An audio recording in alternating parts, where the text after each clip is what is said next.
Hello everybody and welcome to my channel, The Real Super Sam. Today is a brand new top 5 stories list and I hope you enjoy.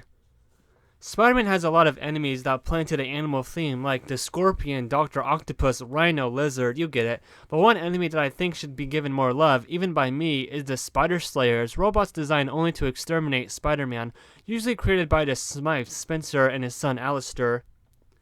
This threat started out thanks to J.Jonah Jameson hiring a robot maker named Spencer Smythe to create him a robot to capture Spider-Man.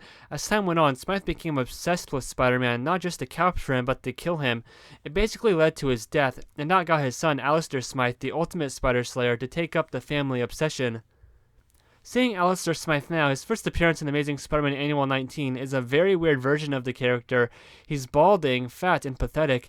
The only saving grace is him working for the Kingpin in the story. Over the years, he's become much better. This rogue is probably most well known thanks to the animated series, and he and his Spider Slayers appeared in a good fraction of the show, honestly. And with that said, here are the top 5 best Spider Slayer stories. Number 5. Setup Slayers to the left of me. This two-parter was for Amazing Spider-Man Volume 2, issues 20 and 21. When issue 20 came out, it also reprinted some of the other Spider Slayer stories with it, which makes this story even more special to me, because it has sort of like a full compilation of Spider Slayer stuff, but I'm just going to be talking about the main stories.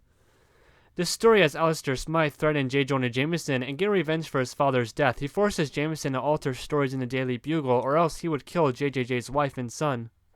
Once Spider-Man discovered Smythe's trail, he followed it back to the Bugle where Smythe assaulted him with recreated versions of every Spider Slayer ever sent after Spider-Man in the past, plus a pair of new creations. In the fight, a small robot spider gets stuck to Spider-Man's head. While attached to his head, the miniature Spider Slayer psychically connects to Spider-Man's mind, copied thoughts of his loved ones, and broadcasted that information to all the other mini-Slayers. This was a very exciting event with the Slayers, and it ended in a humorous way, with Jameson beating up Smythe with a baseball bat, kinda like Harvey Bullock beating up Polka Dot Man in that one story. Anyway, I didn't show any panels here, but there are creative art pieces where there are mini robot spiders along the page and panel edges, just creeping around. This story also reminds me a bit of the Spider-Man 1994 Episode 4, the second Spider Slayer episode, but then the episode also took cues from Amazing Spider-Man issue 192, so this was a very great Spider Slayer / Alistair Smythe story, and it deserves to be on the list, and it's one I don't see many people talk about ever. Number 4. To Kill a Spider-Man. The second appearance of the Spider Slayers, the Spider Slayer Mark II, this happened in the Amazing Spider-Man issue 58. Off topic, but I've always loved the Slayer's foot here. In black and white, reminds me of a beehive. I have liked this cover partly for that reason my entire life. In the story, Spencer Smythe has returned to J. Jonah Jameson with a new, more powerful Spider Slayer, the Mark II, and since recently it seems like Spider-Man's teamed up with Doc Ock, JJJ accepts. Hunting down Spider-Man the second time, this Slayer is much bigger and Spidey has a much crazier time surviving its onslaught. This time though, the robot is more out for murdering the webhead than capturing him. The best thing about this villain of the issue is Spencer Smythe changes and becomes unhinged, obsessed with destroying Spider-Man. He becomes a Spidey rogue officially here. This comic led the Smythes on their rivalry with the Amazing Spider-Man. It was a very simple story, but it affected a lot of stories for Spidey in the future. Number 3. Captured by J. Jonah Jameson. The first Spider Slayer ever appeared in the Amazing Spider-Man issue 25. Listing these number 4 and number 3 here could easily switch places anyway, but right now I think this story is just a bit better. In Spidey's early days, one of his greatest challenges was because of J. Jonah Jameson, as today, JJ's hired a scientist, Spencer Smythe, to use his new machine, the Spider Slayer, to track down Spider-Man and capture him in the Slayer's tendrils. This robot never tires and tracks down Spider-Man, based on a large spider sense Spidey gives off that attracts the machine, and Jameson's face is on the screen, and he's mocking Spider-Man the whole time through it. It looks very silly, but the danger is just as serious as ever. In fact, the first Spider Slayer actually stops Amazing Spider-Man. Of course, Peter Parker slips out of costume and tricks JJJ and Smythe.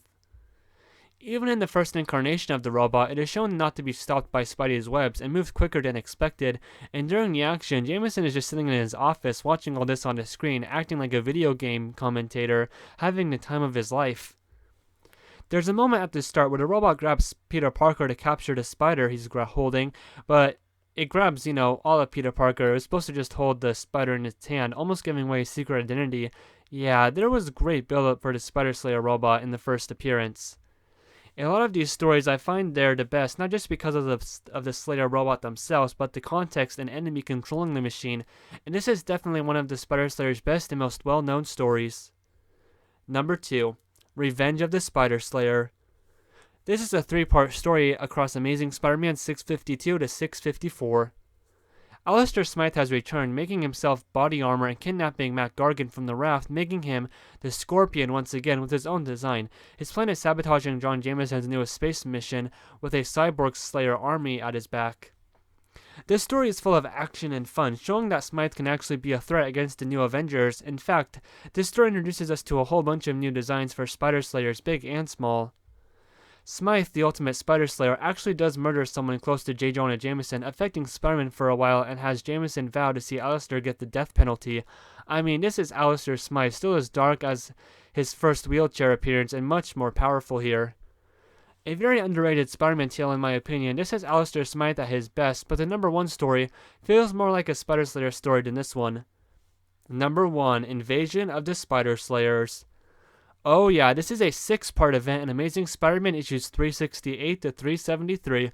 This was the biggest Spider Slayer event ever. One day, giant deadly robots appear in Manhattan and attack Spider-Man. These are much more scary looking than any of the other Spider Slayers, and they're far deadlier and harder to destroy.